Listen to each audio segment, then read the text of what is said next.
What's good, y'all? It's the mogul of the hood, Sean, Shiz Lansky, the Larsiny Family. We're about to get into this interview with F.A.M.E TV. We're here in my studio, my photography studio in East Falls, you know what I'm saying, on Ridge Avenue, Ridge and Midville. Yeah, that's what we're about to do.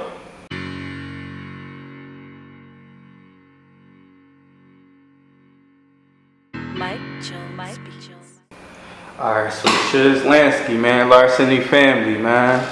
So tell the people, like, you know, how the whole Larsiny Family thing came together. It was you, Cass, Akbar, is there anybody else? I'm mistaken, that's the main ones everybody really know. Right. So speak on how that whole situation came together.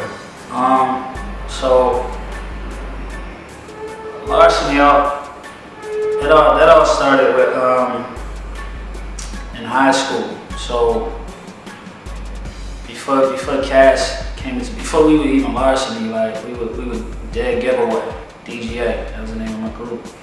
So it was myself, Cal, Akbar, and my man Kane.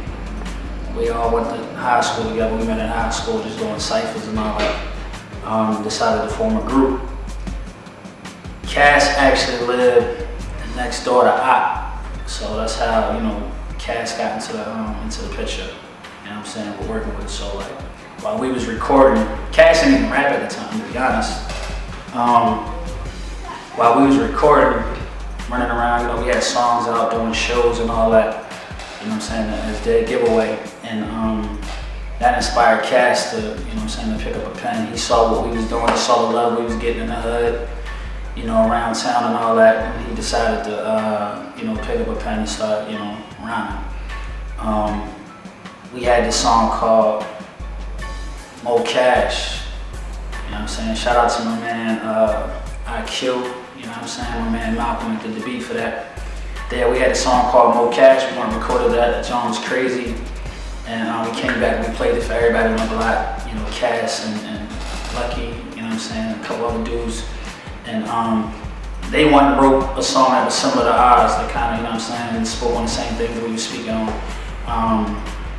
Yeah, that's kind of like where, you know, everything kind of merged, you know what I'm saying, with us and the Cass. So moving past that, at some point the Ruff Ryders situation comes in the fold. So did Cassidy get the deal first and then y'all, or did y'all all get the deal together? Like, explain how that went down.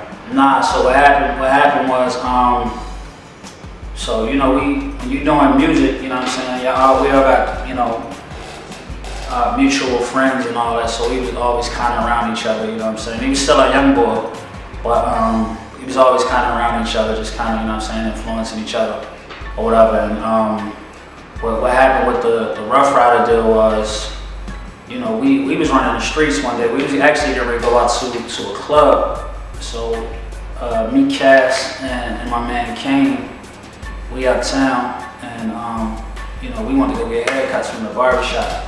My man Sharp, and while we sitting in the barbershop, this dude walked in, and he, you know, my barber like, yo, that's his brother on Ruff Ryders or whatever. So, you know, I look outside, homie got out of the neon, you know what I'm saying? You remember the neons? Yeah. He got out of the neon, it was a little like silver joint or something.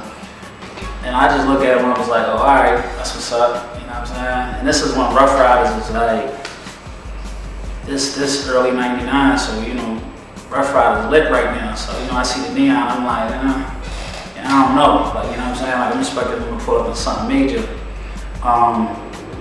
So he came over, he introduced himself, his name was T.D. So then, you know what I'm saying, like, introduced himself, and the manager like, yeah, you know, these young boys, they rhyme or whatever. So he like, well, let me hear something. So, you know, I'm still not convinced that he a part of Ruff Ryders or whatever, you know what I mean? So he go out, he come back with some snippet tapes. I don't know if you remember, like, the snippet tapes that labels used to put out. Used to be cassettes for like probably like 30 seconds of a song or a minute of a song. Right, to promote albums and stuff like that. Yeah, you don't get the whole record. Like you get, like, you know what I'm saying, like maybe like a minute of it or something like that. So he came back, you know, out with the, I believe it was like a Locks, you know, a snippet or something like that. He came back out and played that. Like, you know, I'm still not convinced. Like, whatever, like anybody can have that. You know what I'm saying? So, you know, we end up rhyming for him. Cass rhymed for him, and we exchanged. No, him and Cass exchanged info. I didn't exchange info. Like, I'm gonna be honest with you. I tell him to this day, bro, I didn't believe you. You know what I'm saying? So they exchanged info, and he was like, "Yo, I want y'all to meet my brothers. I gotta come up and meet my brothers. We'll set something up." So we like, "All right, cool." So that was like on a Friday. We get the call like Monday. I think Cass was in school. He hit me like, "Yo, I got the call from Ball. He wants us to come up to New York, to meet his brothers." So we're like, all right, so we pack up in my homie Kane car, my man C's, even Kane or C's car. We pack up in their car, we ride out. So we go up to New York and we meet up with TD, who ended up being our manager, and who's actually Swiss father. So our manager was actually Swiss father. But at the time, he didn't even mention the fact that he was Swiss father or anything like that. I probably still wouldn't believe him. So we get up there, we meet him in front of the Ruff Ryder office, you know what I'm saying? And I had been to the Ruff Ryder office probably maybe 6 months earlier, linking up with Eve, just randomly, you know what I'm saying? So I had knew what the Ruff Ryder office was. So we pulled up and like, damn, all right, yeah, this is it right here. We go in, we met Y and a couple of other dudes that was behind the scenes. We went up, we ran for Y, he was feeling this. So that was pretty much like the start that day, but D wasn't there, so D was kind of like, Y was, I believe at the time, Y was handling the business side of it, and D was handling more so the music, or that's the way it appeared to be to me. So Y D and I think D might have been in Miami or something at the time. And yo, I think it's nice, but I want y'all to meet my brother to hear y'all. And he said something like he'll be back in a couple of weeks. I don't know what it was something crazy. But we like, all right, cool, whatever, we here. So make a long story short, we running in and out of New York. So we built a relationship with TD. He ended up, becoming our manager. We just started coming and going, man. The dealing happened overnight.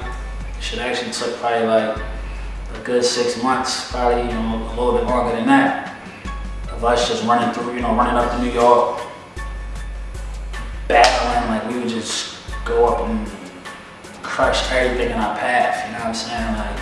Literally, when we went to New York, the style of rhyming that we brought to the table, nobody was doing. You think 99, niggas is still trying to rap you know what I'm saying, Puff and Mason and all them dudes that was popping at the time,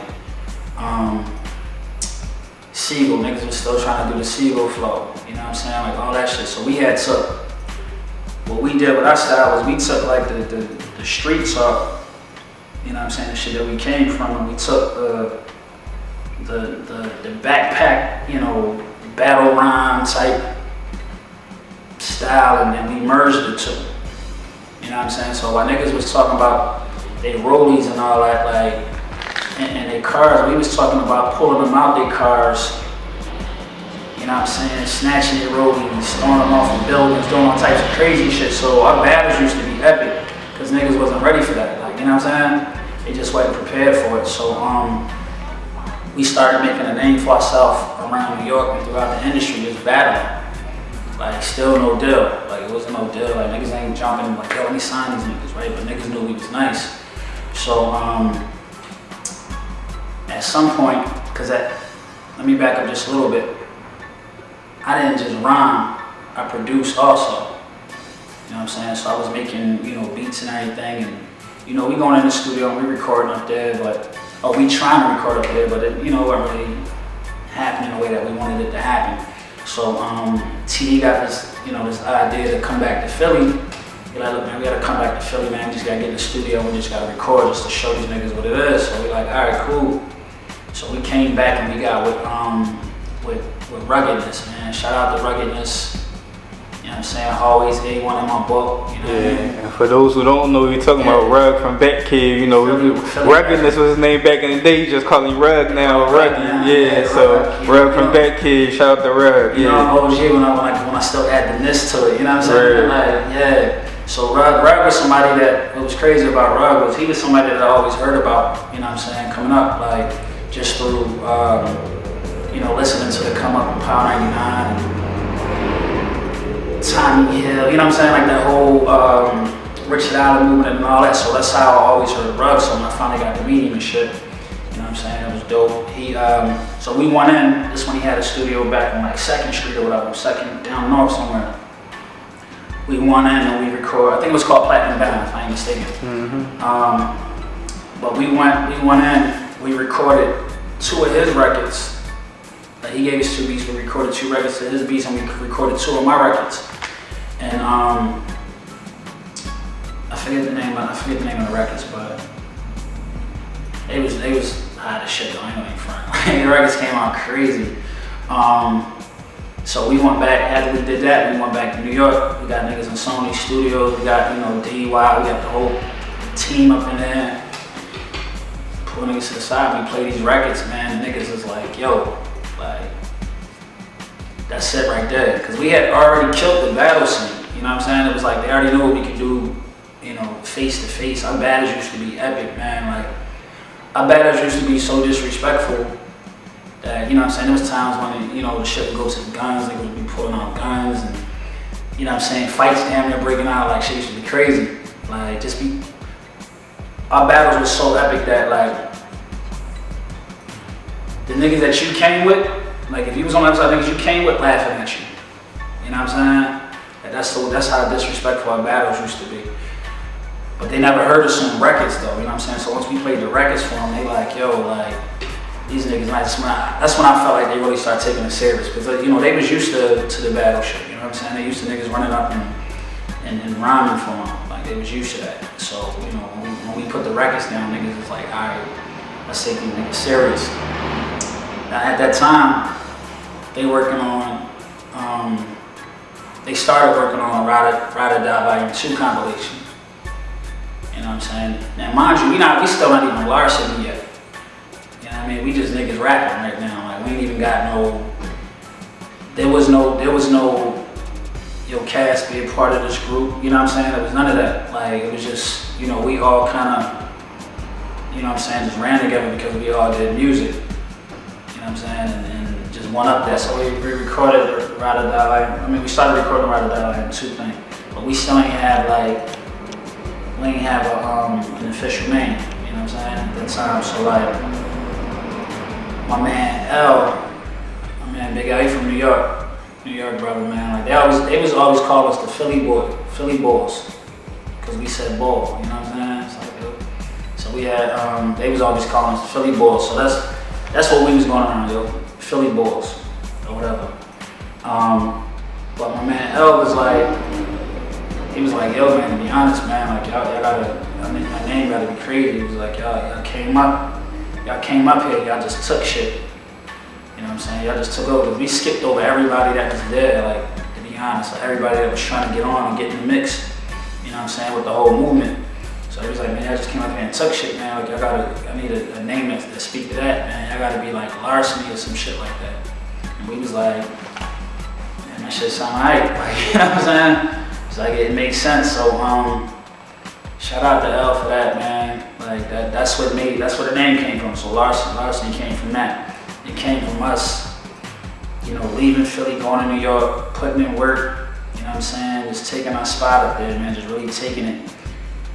Not asking for the shit. Like, we literally went up there and we took our spot, you know what I'm saying? So that's where that name came from. And that's when we officially became Larsiny. That's when it officially became a group. Now, if you read, like, I know Cass did, like, interviews and, you know what I'm saying, and, yeah, like magazines and shit like that. You're gonna get, like, a couple different variations of the story. But, essentially, you know what I'm saying, that's what it is. Like, no one man, you know, started the initial move, you know what I'm saying? It was like, shit just kind of happened for us.